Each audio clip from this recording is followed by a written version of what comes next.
നമസ്കാരം. സർജിക്കൽ സ്ട്രൈക്കിലേക്ക് എല്ലാ പ്രേക്ഷകർക്കും സ്വാഗതം. പ്രിയപ്പെട്ട പ്രേക്ഷകരെ, അങ്ങനെ LDFും CPMും അടുത്ത വർഷം നടക്കാനിരിക്കുന്ന നിയമസഭാ തെരഞ്ഞെടുപ്പിൽ തുടർഭരണം ഉറപ്പാക്കിയിരിക്കുന്നു. ഇന്നിപ്പോൾ CPMന്റെ സംസ്ഥാന സെക്രട്ടറി MV ഗോവിന്ദൻ മാസ്റ്ററാണ് മാധ്യമങ്ങളോട് ഇക്കാര്യം പറഞ്ഞിരിക്കുന്നത്. മാധ്യമങ്ങളിലൂടെ തുടർഭരണം ഉറപ്പാകും എന്ന് ജനങ്ങളോട് പറഞ്ഞിരിക്കുന്നത്. അതിന്റെ കാരണവും MV ഗോവിന്ദൻ മാസ്റ്റർ പറഞ്ഞിട്ടുണ്ട്. അദ്ദേഹം പറയുന്നു, എതിർ രാഷ്ട്രീയ ചേരിയിൽ നിൽക്കുന്ന സാമുദായിക സംഘടനകൾ പോലും ഇപ്പോൾ ഇടതുപക്ഷത്തിനോടൊപ്പമാണ്, ഈ സർക്കാരിനോടൊപ്പമാണ്.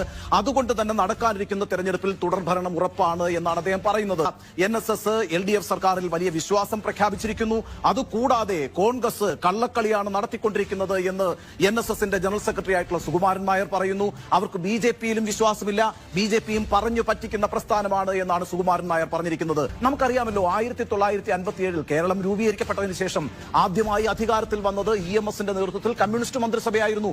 ആ കമ്മ്യൂണിസ്റ്റ് മന്ത്രിസഭ കേരളത്തിൽ വലിയ മാറ്റങ്ങൾ, സാമൂഹിക മാറ്റങ്ങൾ ഉണ്ടാക്കുന്ന പല നിയമങ്ങളും പാസാക്കിയ മന്ത്രിസഭയാണ്. ഉദാഹരണത്തിന് കർഷകർക്കും തൊഴിലാളികൾക്കും കൂലി ഉറപ്പാക്കുന്ന നിയമനിർമ്മാണം നടത്തിയ മന്ത്രിസഭയാണ് EMSന്റേത്. പാട്ടക്കുടിയാന് കുടികിടപ്പ് അവകാശം നൽകിയ സർക്കാരായിരുന്നു ആദ്യത്തെ കമ്മ്യൂണിസ്റ്റ് മന്ത്രിസഭ എന്ന് പറയുന്നത്. നമുക്കൊരു കണക്ക് പരിശോധിക്കാം. ഇന്നിപ്പോ കേരളത്തിന്റെ ആകെ ജനസംഖ്യ എന്ന് പറയുന്നത് 3.5 കോടി ജനങ്ങളാണ്.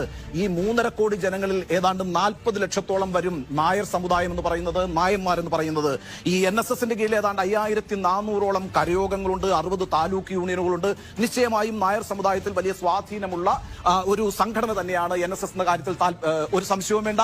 40 ലക്ഷം നായന്മാരുണ്ട്. അതുപോലെ തന്നെ SNDP വളരെ പ്രധാനപ്പെട്ട ഒരു ജാതി സംഘടനയാണ്. ഏതാണ്ട് നായന്മാരുടെ ഇരട്ടി വരും കേട്ടോ.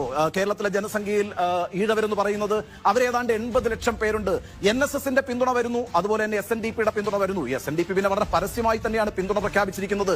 നമുക്കറിയുന്നത് പോലെ കഴിഞ്ഞ 9 വർഷമായി കേരളം ഭരിച്ചുകൊണ്ടിരിക്കുന്ന മുഖ്യമന്ത്രിയാണ് പിണറായി വിജയൻ. അദ്ദേഹത്തിന്റെ ഈ 1-ാം നമ്പർ കാറിൽ ഒരു രാഷ്ട്രീയ നേതാവിനെയും ഒരു ജാതി സംഘടനയുടെ നേതാവിനെയും ഇതുവരെ കയറ്റിയിട്ടില്ല. പക്ഷേ അയ്യപ്പ സംഗമത്തിന് വെള്ളാപ്പള്ളി നടേശനെ മുഖ്യമന്ത്രിയുടെ കാറിൽ കയറ്റിയാണ് പിണറായി വിജയൻ ആ സംഗമ വേദിയിലേക്ക് കൊണ്ടുവന്നിരിക്കുന്നത്. അപ്പൊ SNDPയുടെ പരസ്യമായ പിന്തുണയുണ്ട്. അവരൊരു 80 ലക്ഷം പേരുണ്ട്. അപ്പൊ 80 ലക്ഷം ഈഴവർ, 40 ലക്ഷം നായന്മാർ. 80ഉം 40ഉം 1,20,00,000 എന്ന് പറയുന്ന വോട്ട് ബാങ്ക് ചെറിയൊരു വോട്ട് ബാങ്ക് അല്ല.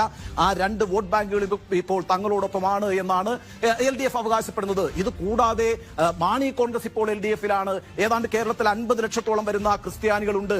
അങ്ങനെ വരുമ്പോൾ ഒന്ന് കണക്ക് കൂട്ടി നോക്കിക്കേ. 1,20,00,000 ഹിന്ദുക്കൾ, 50 ലക്ഷം ക്രിസ്ത്യാനികൾ, 1,70,00,000 പേർ. അതായത്